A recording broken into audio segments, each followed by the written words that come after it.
নমস্কার, জয় হিন্দ বন্ধুরা। তোমাদের প্রত্যেককে ওয়েলকাম জানাই আরো একটি নতুন ভিডিওতে। তো বন্ধুরা, এবার কি শিক্ষকের পর সিভিক ভলেন্টিয়ারের চাকরি যেতে চলেছে? সিভিক ভলেন্টিয়ারের চাকরি কি বাতিল করতে চলেছে সুপ্রিম কোর্ট?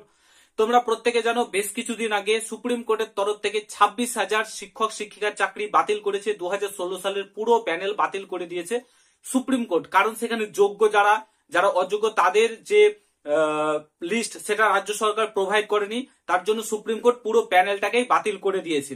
তো তারপর থেকে কি হয়েছে, যারা শিক্ষক শিক্ষিকারা যোগ্য শিক্ষক শিক্ষিকারা তাদের পুরো প্যানেল বাতিল যেহেতু চলে গেছে, তারা একটা আন্দোলন করছিল কসবাই ডিআই অফিসের সামনে। সেখানে তারা একটা বিক্ষোভ কিংবা ছোটখাটো একটা আন্দোলন করছিল।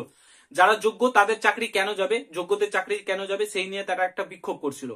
তো তারপরে কি হয়েছে, সেখানে বেশ কিছু সিভিক ভলেন্টিয়ার এবং পুলিশ মিলে তাদের উপর লাঠিচার্জ করেছে, মারধর করেছে, লাথি মেরেছে। তো তারপর থেকে একটা প্রশ্ন উঠে যাচ্ছে এবং প্রত্যেকে এটা বলছে, মানুষ ক্ষোভ দেখাচ্ছে পুলিশের উপর, সিভিক ভলেন্টিয়ারের উপর, যে সিভিক ভলেন্টিয়াররা কোনো যোগ্যতা ছাড়াই চাকরি পেয়েছে এবং 8 পাস যোগ্যতায় চাকরি পেয়েছে। তারা কেন সেই সব ডিএড বিএড করা, পিএইচডি করা, গ্রাজুয়েট হওয়া শিক্ষকদের উপর লাথি মারবে, লাঠি চার্জ করবে? তাদের কি কোনো যোগ্যতা আছে? তাদের চাকরি বাতিল করা হোক। এবারে কি তাহলে শিক্ষকের পর সুপ্রিম কোর্ট সিভিকের চাকরি বাতিল করতে চলেছে? এই নিয়েই আজকের এই ভিডিওতে বিস্তারিত আলোচনা করব। পুরো ভিডিওটা দেখার চেষ্টা করবে। আর তোমরা যারা যারা এই চ্যানেলে নতুন, অবশ্যই চ্যানেলটাকে সাবস্ক্রাইব করে পাশে থাকা বেল আইকনটাকে প্রেস করে দেবে। যখনই আমি নতুন ভিডিও আপলোড করব তার নোটিফিকেশন সর্বপ্রথম পেতে অতি অবশ্যই চ্যানেলটাকে সাবস্ক্রাইব করে দেবে। তো বন্ধুরা, ফার্স্ট অফ অল তোমরা প্রত্যেকে জানো, বেশ কিছুদিন আগে যখন আরজি করের ঘটনাটা ঘটেছিল, সেখানেও কিন্তু সুপ্রিম কোর্ট একটা বড় সড় প্রশ্ন তুলেছিল রাজ্য সরকারকে, যে সিভিক ভলেন্টিয়ারদের কিভাবে নিয়োগ করা হয়েছে, কিভাবে তাদের বেতন প্রোভাইড করা হয়, সিলেকশন প্রসেস কিভাবে ছিল, কিভাবে তাদেরকে কাজ করানো হয়, এই নিয়ে বড় একটা প্রশ্ন কিন্তু করেছিল সুপ্রিম কোর্ট রাজ্য সরকারকে। রাজ্য সরকার হলফনামা আকারে সেগুলো প্রশ্নের উত্তর দিয়েছিল, জবাব দিয়েছিল। তো এর আগের বহুবার সিভিকদের উপর আঙুল উঠেছে যে সিভিকদের চাকরি বাতিল করা হোক। তো এবার কি হয়েছে, এই যে তোমার দুর্নীতি, আমরা প্রত্যেকে জানি যে সিভিক ভলেন্টিয়াররা কিভাবে চাকরি পেয়েছে, এই জন্য বেশি করে আরো মানুষ ক্ষোভ দেখাচ্ছে। সিভিক ভলেন্টিয়াররা পুরোপুরি নেতা এবং পার্টির হাত ধরে চাকরি পেয়েছে। বেশিরভাগ যারা পার্টির ছেলে ছিল তারাই কিন্তু চাকরিটা পেয়েছে। টিএমসি পার্টির যারা ক্যাডার ছিল, ক্যান্ডিডেট ছিল, তারাই কিন্তু তোমার চাকরিটা পেয়েছে। তো তারা বিনা যোগ্যতায় কোনো এক্সাম না দিয়ে, তোমরা প্রত্যেকে জানো কিভাবে নিয়োগ হয়েছে, কোনো রকম এক্সাম কোনো কিছুই হয়নি, শুধু শুধু তারা চাকরিটা পেয়ে গেছে এবং এটা ভালো মতো বেতন পাচ্ছে 10,000। যদিও বেতনটা খুবই কম, যারা চাকরি পেয়ে গেছে ঠিক আছে, কিন্তু বেতনটা খুবই কম। তাদের মিনিমাম মাইনে 18,000 টাকা করা উচিত, যে হারে তারা পরিশ্রম করে।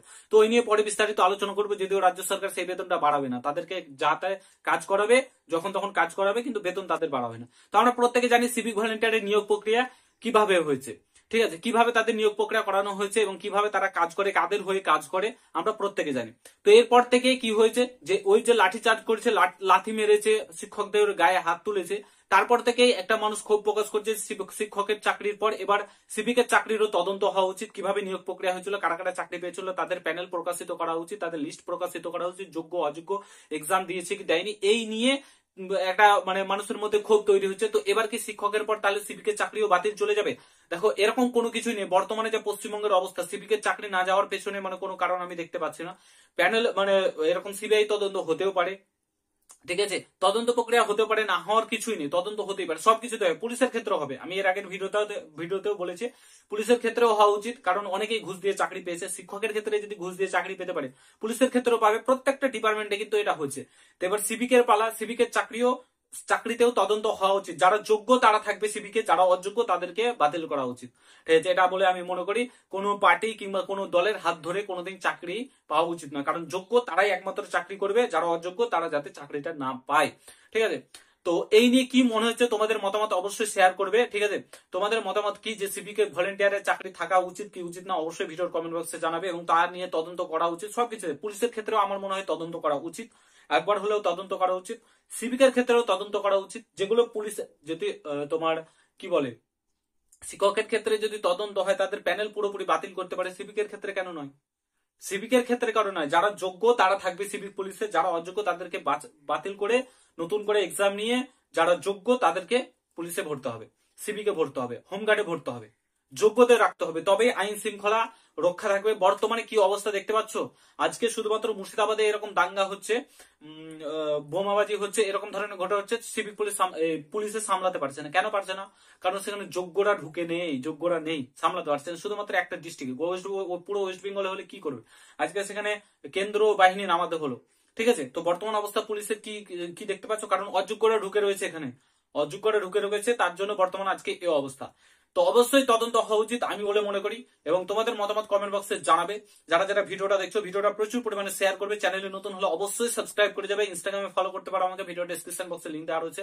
তো ভিডিওটা আমি এখানে সমাপ্ত করছি, দেখা হচ্ছে নতুন ভিডিওর সঙ্গে। ভালো থেকো, সুস্থ থেকো, গুড বাই, জয় হিন্দ, বন্দে মাতরম।